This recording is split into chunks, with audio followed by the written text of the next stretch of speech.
은혜를 저버리지 말라. 현대화의 물결 속에서 사람들은 인간으로서의 근본을 망각해 가고 있다. 세상을 살아가면서 은혜의 힘이 아니라면 아마 이룰 수 있는 일이 아무것도 없을지도 모른다.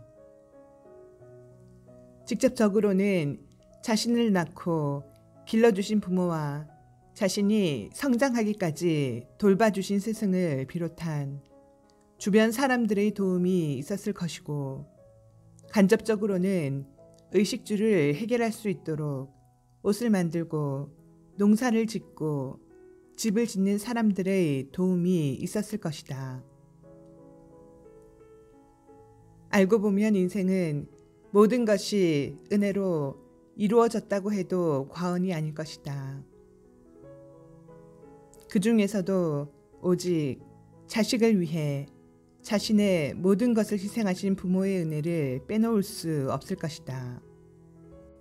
그런데 요즘은 효에 대한 이야기를 하면 고리타분하고 시대에 뒤떨어진 사람으로 간주하여 관심을 보이지 않는 것 또한 현실이기도 하다. 부모는 자식을 낳아 양육하기 위하여 온갖 정성을 기울인다.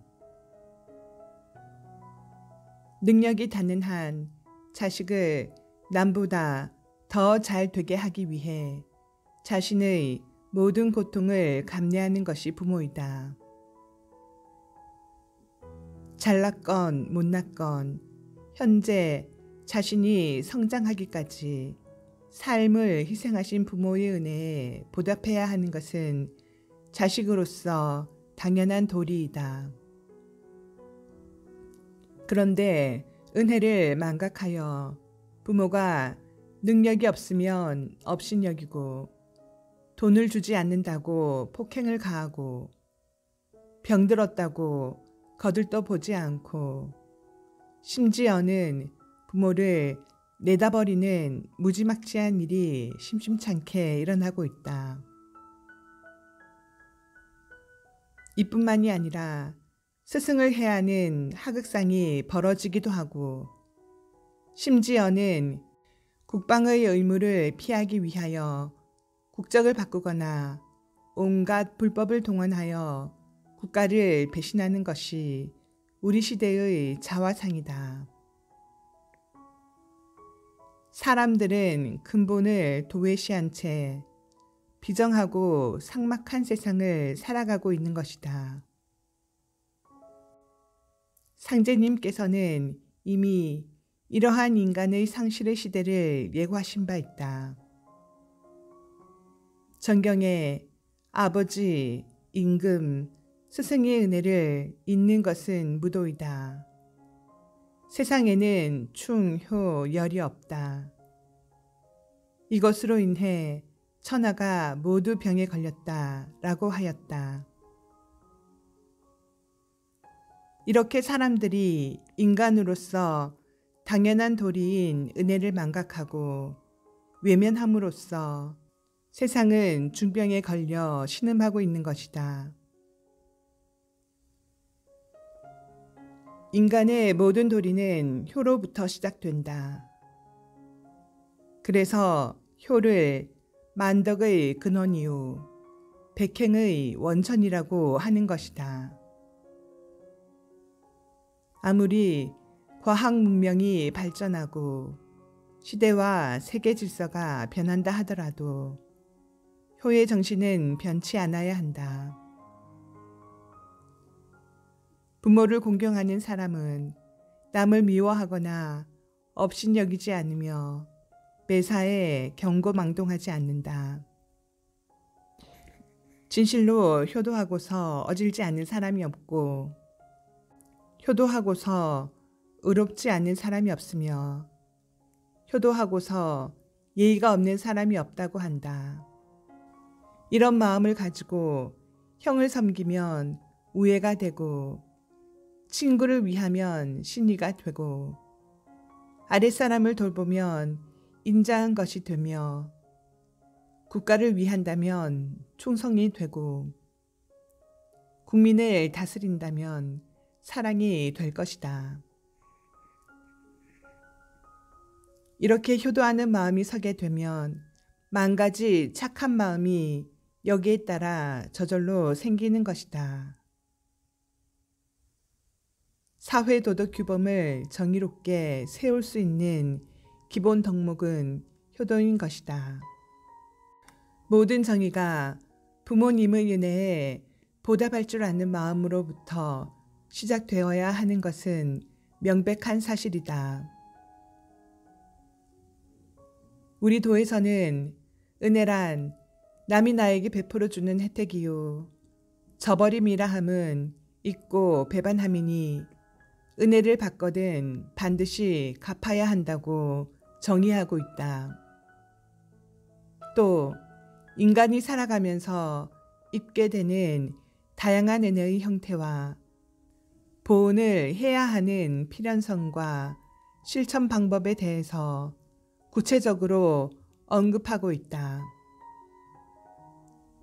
생과 수명과 복록은 천지의 은혜이니 성경신으로서 천지 보온의 대의를 세워 인도를 다하고 보명과 안주는 국가 사회의 은혜이니 헌신 봉사의 충성으로서 사회 발전과 공동복리를 도모하며 국민의 도리를 다하고 출생과 양육은 부모의 은혜이니 숭선보본의 대의로 효도를 다하고 교도 육성은 스승의 은혜이니 본교 포덕으로서 제도를 다하고 생활과 녹작은 직업의 은혜이니 충실 근면으로서 직분을 다해야 한다.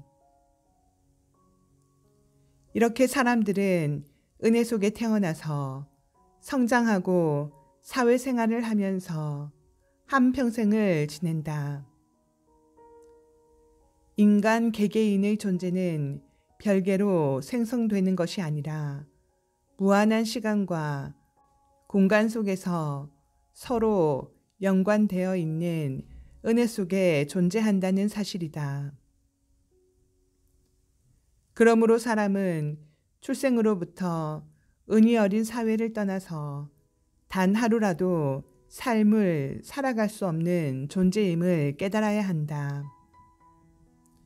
은혜는 위에서 아래로만 베풀어 주는 것만은 아니다. 상제님께서 스승은 제자가 없으면 설 곳이 없다고 하셨으니 그 말씀에 은희가 깃들어 있음을 기억하라고 하였다. 이 말씀을 근거로 하자면 자식이 없으면 부모가, 후각이 없으면 성각이, 아랫사람이 없으면 윗사람이 은혜를 베풀고자 하여도 베풀 수 없는 것이다. 역설적이긴 하지만 은혜를 베풀 대상이 있는 것만으로도 은혜를 입은 것이라 할 수 있다.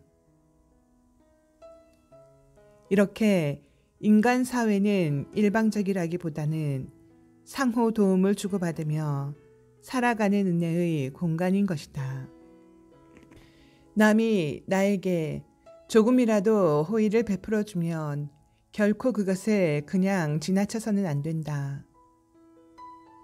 하나하나의 마음을 쓰고 감사하는 마음을 가져야 한다. 이 세상은 나만이 존재하는 것이 아니라 남이 있기에 내가 존재한다는 사실을 명심하여 상부상조하며 살아야 한다. 이것이 나를 이 세상에 존재케 한 상제님의 은혜에 보답하는 길이 될 것이다. 우리 수도인들은 일상적인 은혜에 보답해야 하는 것은 물론 상제님의 하해와 같은 은혜를 결코 잊어서는 안 된다. 인간은 탄생 이전부터 단순히 생물학적인 차원을 넘어 신비로운 과정을 거쳐 무한한 은혜 속에서 태어난다.